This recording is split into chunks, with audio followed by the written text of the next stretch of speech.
Tout d'abord, je veux parler de l'école et rendre un hommage appuyé à tous ces enseignants, à tous ces professeurs qui ce matin font leur entrée avant que les élèves viennent remplir les classes dans la semaine.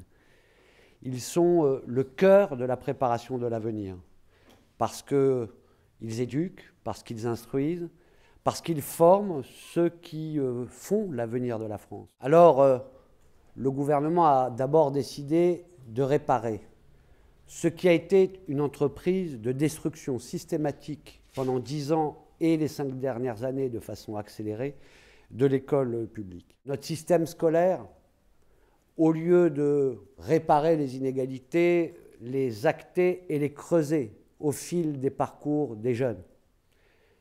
Une fois dit cela, refonder veut dire prendre le problème à la racine.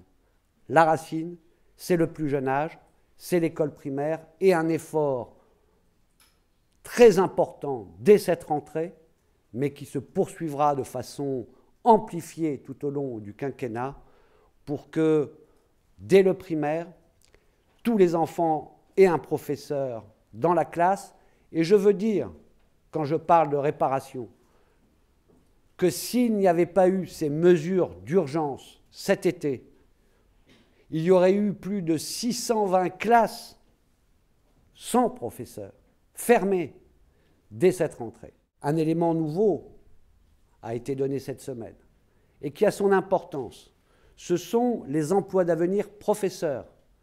Et ce n'est pas rien, parce que là aussi, nous connaissons, au moment où il faut en recruter, où il faut mobiliser les vocations pour avoir des professeurs formés devant les élèves.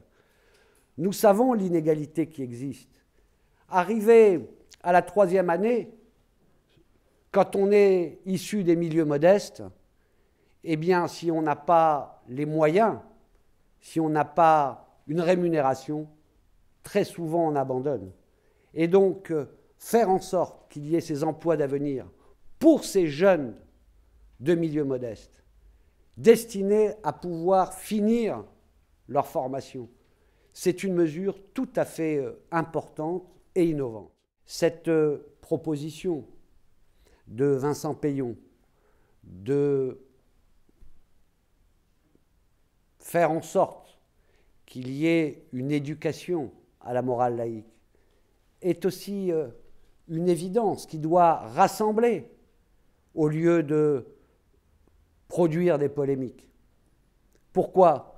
Justement parce que nous voyons dans cette situation de crise comment des repères se perdent, des valeurs s'estompent, et combien il faut, pour mobiliser un pays, faire que les valeurs fondamentales de la République et la laïcité soient au cœur de l'enseignement de notre école.